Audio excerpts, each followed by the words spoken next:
ये भवानी कौन है? शैतान है।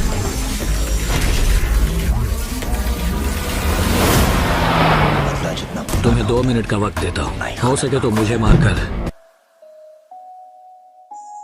इस हीरो को मैं दौड़ाऊं। पैसे दे रहा इसलिए तू मुझे मार रहा है। घोड़ा भी हीरो बनेगा,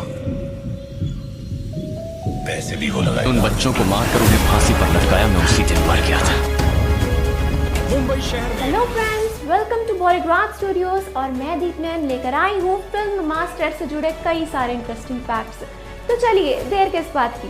साल था 1948 जब दुनिया के सबसे खूंखार अपराधी का जन्म हुआ, जिसका नाम था पेड्रो लोपेज। लोग उसे राक्षस कहकर पुकारते थे। अपनी मां के प्रोस्टिट्यूशन वाले कामों को देखकर बचपन से ही पेड्रो मेंटल हेल्थ से परेशान रहता था। कुछ वक्त बाद ही पेड्रो की मां ने उसे घर से निकाल दिया। बचपन से ही पेड्रो काफी शांत दिमाग का लड़का था। घर से निकल जाने के बाद वो कोलंबिया भाग गया और एक अनजान शहर में इधर उधर फिरने लगा। एक दिन उसकी मुलाकात एक ऐसे अनजान शख्स से हुई। उस शख्स ने पेड्रो को काम दिलाने के बहाने उसका रेप किया। ये पहली बार था जब पेड्रो दिमागी तौर पर टूट चुका था। इस इंसिडेंट को काफी वक्त बीत जाने के बाद पेड्रो ने कार की चोरी करना शुरू कर दिया। रात का अंधेरा था। पेड्रो गैराज में खड़ी एक गाड़ी की चोरी कर रहा था, जिसके कुछ वक्त बाद ही उस कार का मालिक वहां आ गया और पेड्रो को कार चुराते उसे बहुत ही ज्यादा मारा और पुलिस के हवाले कर दिया। जेल में कैद होने के दौरान पेड्रो को वहां कुछ ऐसे आदमी मिले थे दोस्तों, जो रेप केस में अंदर आए थे। पेड्रो को अपने पुराने जख्म याद आने लगे और उसने जेल से बाहर निकलकर उसके रेप करने वाले आदमी का खून कर दिया। ये खून करने के लिए पेड्रो ने मेकशिफ्ट नाइफ का इस्तेमाल किया, जिसके बाद उसे खून करने की आदत लग गई। अपना बदला लेने के बाद पेड्रो ने देश छोड़ने का प्लान बनाया। वो एक ऐसी जगह पहुंचना चाहता था जहां उसे इन सब चीजों से शांति मिले।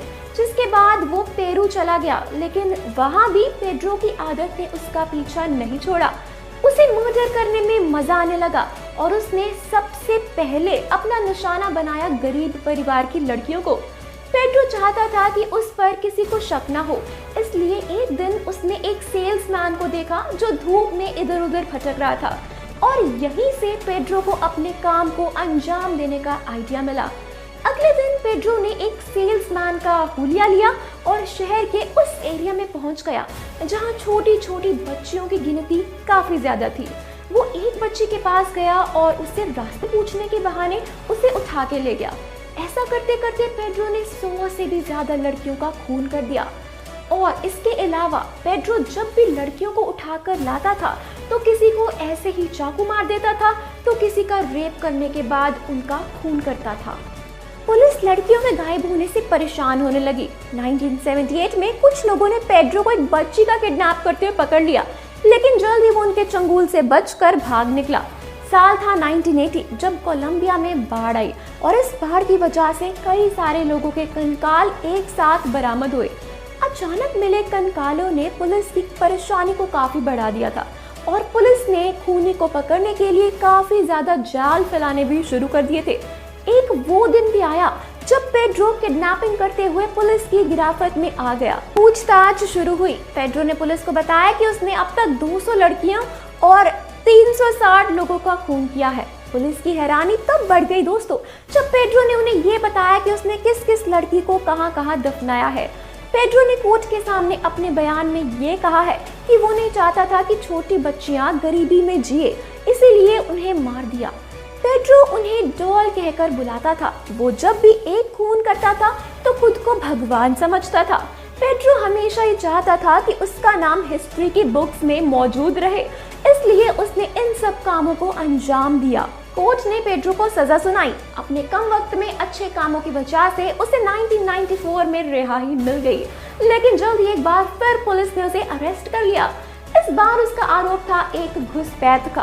पुलिस ने पेड्रो को कोलंबियन पुलिस को सौंप दिया, जहां उस पर 20 साल पुराने मर्डर का चार्ज लगा, लेकिन जल्द ही उसे एक पागल घोषित कर दिया गया और कोर्ट के कहने पर मेंटल असाइलम भी भेज दिया गया। साल था 1998 जब पेड्रो को एक नॉर्मल इंसान बताया गया और $50 की शर्त पर रिहा कर दिया गया, जिसके बाद पेड्रो फरार हो गया और आज तक पुलिस को उससे जुड़े कोई सबूत नहीं मिले। कुछ कुछ ऐसी होने वाली है फिल्म मास्टर की कहानी। फिर दोस्तों क्या लगता है आपको, क्या होगा आगे, हमें कमेंट बॉक्स में जरूर बताएं।